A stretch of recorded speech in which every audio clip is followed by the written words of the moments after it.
The Bernie Sanders campaign is frustrated. Some might even go so far as to say they have had it with all the fake news about the electoral chances of the current runner-up in the Democratic primary race. At least that was the tone of campaign officials' most recent press call. Jeff Weaver said Sanders has gained momentum in the presidential race, but he complained that the Vermont senator hasn't received the coverage he deserves after a strong showing in the second primary debate. The senior campaign advisor told reporters Monday that the imbalance isn't fair. We also wanted to have this call just to encapsulate some of the thinking of the campaign. Last time there was this experience, which has now been well documented but wasn't recognized by some at the time, called the Bernie blackout, Weaver said of Sanders' 2016 bid for president. Now, he continued, we are sort of in the phase that I call the Bernie write-off. When Sanders ran and lost to Hillary Clinton, his campaign grumbled that the candidate was only given token coverage. The press was guilty of making a premature judgment,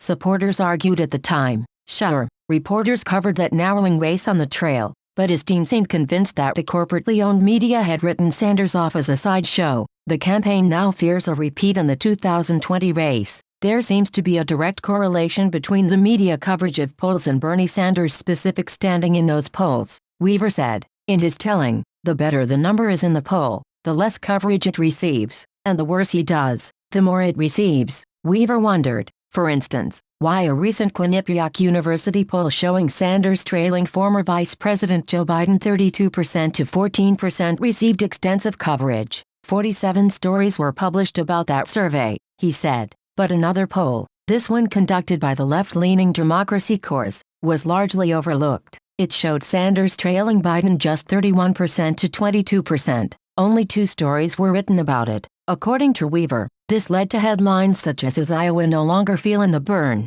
and "Bernie Sanders 2020 is in big trouble," and it was clear during the call that frustration with the press is growing inside the campaign. The undiscriminating acceptance of polls that fit existing narratives is certainly an issue that all of us need to be aware of, Weaver warned. Those comments come at a moment when candidates appear to have become more comfortable criticizing coverage and even confronting reporters. The New York Times was on the receiving end of this kind of censure recently when a chorus of Democratic candidates complained that the paper was too charitable with its front-page coverage of President Trump. After a speech mourning the victim of the El Paso shooting, the Times headlined its story, "Trump urges unity versus racism, not the truth." New York Mayor Bill de Blasio tweeted, "That's not what happened," complained Sen. Kirsten Gillibrand. "Lives literally depend on you doing better," Senator Cory Booker wrote. The paper quickly swapped the original headline for "Assailing hate but not guns." Earlier, when a reporter asked if there was anything that Trump could do to make the situation better,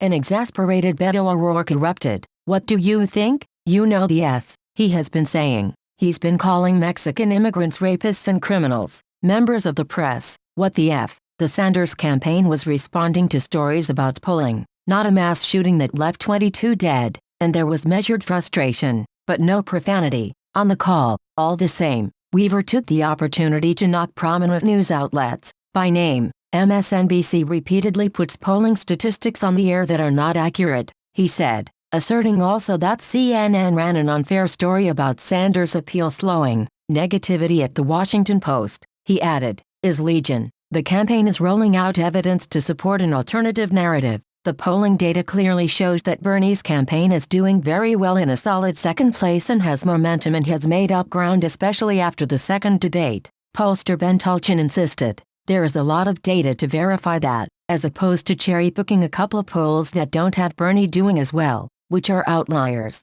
The campaign believes Sanders won the last debate and has gained the most momentum afterward. In a memo circulated among reporters, officials point to a 538 on Alyssa showing the bump into the Real Clear Politics average, which has Sanders gaining 2 percentage points after the Detroit contest. The 538's analysis was bolstered by 11 out of 13 publicly released national polls conducted since August 1 that show Sanders in second place to Biden. Tulchin wrote in the memo, the self-professed Democratic Socialist might not approve of his current coverage, but other observers see a different set of facts. We've been tracking press coverage all primary long and Sanders has consistently been at or near the top of the field in terms of the volume of news coverage he's received. Nate Silver, the editor-in-chief of 538, responded on Twitter before the press call was over. It isn't unusual for campaign flacks and reporters to go back and forth over coverage. Increasingly, though, That bickering now happens out in the open. President Trump made attacking the press a hallmark of his campaign,